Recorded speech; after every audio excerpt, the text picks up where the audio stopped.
Welcome to my channel మహా story book. అందరికీ నమస్కారం అండి. ఈరోజు నేను చెప్పబోయే కథ నిజంగా జరిగిన కథట.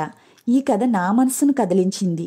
ఈ కథ కాని కథ, నిజమైన కథను మీకు కూడా వినిపించాలని మీ ముందుకు తీసుకువచ్చాను. మీరు కూడా మనసు పెట్టి వినండే. అయితే ఇది నిజంగా జరిగిన కథట. రాత్రి భోజనాల తర్వాత ఒక టీచర్ ఆమె విద్యార్థులు రాసిన వ్యాసరచన పేపర్లను దిద్దడం ప్రారంభించింది. ఆమె పిల్లలు పడుకున్నారు. భర్త కుర్చీలో కూర్చుని తన స్మార్ట్ ఫోన్లో క్యాండీ క్రష్లో లీనమై ఉన్నాడు. చివరి పేపర్ దిద్దడానికి తీసి చదివిన ఆ టీచర్ నిశ్శబ్దంగా ఏడుస్తూ ఉంది. ఆ ఏడుపు వెక్కిళ్ళ శబ్దానికి భర్త తల తిప్పి చూసి ఆశ్చర్యపోయాడు. ఏమైంది? ఎందుకు ఏడుస్తున్నావు? ఏం జరిగిందని అడిగాడు. నిన్న నా సెకండ్ క్లాస్ విద్యార్థులకు హోంవర్క్ ఇచ్చాను. మీరు ఏం కావాలనుకుంటున్నారు అనే అంశంపై వ్యాసం రాసుకురమ్మని చెప్పాను. అయితే ఇదిగో ఈ చివరి పేపర్ దిద్దుదామని చదువుతుంటే ఏడుపును ఆపుకోవడం నా తరం కావడం లేదు అందట. భర్త ఆసక్తిగా, అంత ఏడిపించే విధంగా ఏం రాశాడు అని అడిగాడు. హెడ్డింగ్ ఇలా పెట్టాడండి అని చెప్పింది. నేను స్మార్ట్ ఫోన్ అవ్వాలని నా కోరిక అని వ్రాసాడు. అమ్మా నాన్నలు స్మార్ట్ ఫోన్ చాలా ప్రేమిస్తారు. వాళ్ళు స్మార్ట్ ఫోన్ చాలా కేర్ చేస్తూ శ్రద్ధగా ఇష్టంగా చూసుకుంటారు. నాకన్నా ఎక్కువగా నాన్న ఆఫీస్ నుండి అలసటతో వచ్చినప్పుడు అతనికి స్మార్ట్ ఫోన్ రిలాక్స్ని ఇస్తుంది.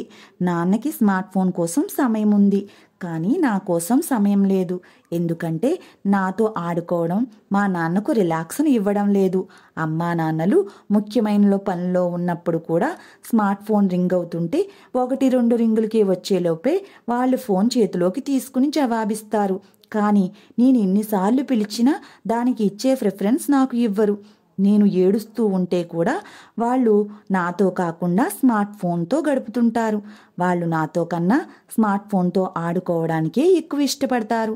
వాళ్ళ స్మార్ట్ ఫోన్లో మాట్లాడుతున్నప్పుడు నేనేం చెప్పినా వినిపించుకోరు. అది నాకు ముఖ్యమైన విషయమైనా సరే.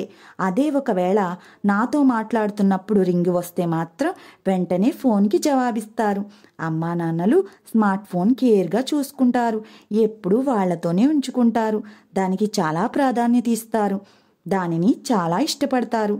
దానితో రిలాక్స్ అవుతుంటారు. తమ ఖాళీ సమయాన్ని కేటాయిస్తారు. దానిని ఎప్పుడూ పని వాళ్లకు అప్పగించరు. నేను ఒక్కరోజు మాట్లాడకపోయినా బాధపడరు. కానీ స్మార్ట్ ఫోన్ 1 గంట పని చేయకపోతే చాలా కంగారు పడతారు, హడావిడి చేస్తారు. రాత్రి పడుకునేటప్పుడు కూడా పక్కనే ఉంచుకుంటారు. ఉదయం లేవగానే దాన్ని చేతిలోకి తీసుకుంటారు. కాబట్టి నా కోరిక ఏమిటంటే నేను అమ్మా నాన్న చేతిలో ఉండే స్మార్ట్ ఫోన్ కావాలనుకుంటున్నాను అని వ్రాసాడట. భార్య చదువుతుంటే విన్న భర్తకు మనసంతా పిండేసినట్టయింది. అతని కళ్ళల్లో కూడా కొంచెం తడి వస్తుండగా ఎవరు రాశారు అని అడిగాడు భార్యని.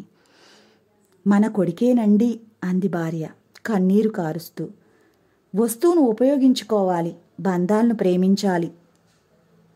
అన్ని బంధాల కన్నా ఎక్కువగా వస్తువులపై బంధాన్ని ఏర్పరచుకుని ప్రేమించడం మొదలు పెడుతుంటే క్రమంగా అసలైన బంధాలు వెనక్కి నెట్టివేయబడతాయి. ఇది నిజంగా జరిగిన కథ. కాబట్టి ఇలాంటి కథలో తల్లిదండ్రులు మనం కాకూడదు. దయచేసి ప్రతి ఒక్కరూ ఆలోచించండి. మీ గుండెను తాకితే మరికొన్ని గుండెలకు చేర్చండి.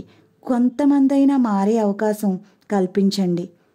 ఇది మీ మహా స్టోరీ బుక్లో నిజమైన కథ. నేను చెప్పే కథలో కంటెంట్ ఉంటే మీ మనసుకు నచ్చినట్లయితే నన్ను ఇంకా ముందుకు తీసుకువెళ్ళండి.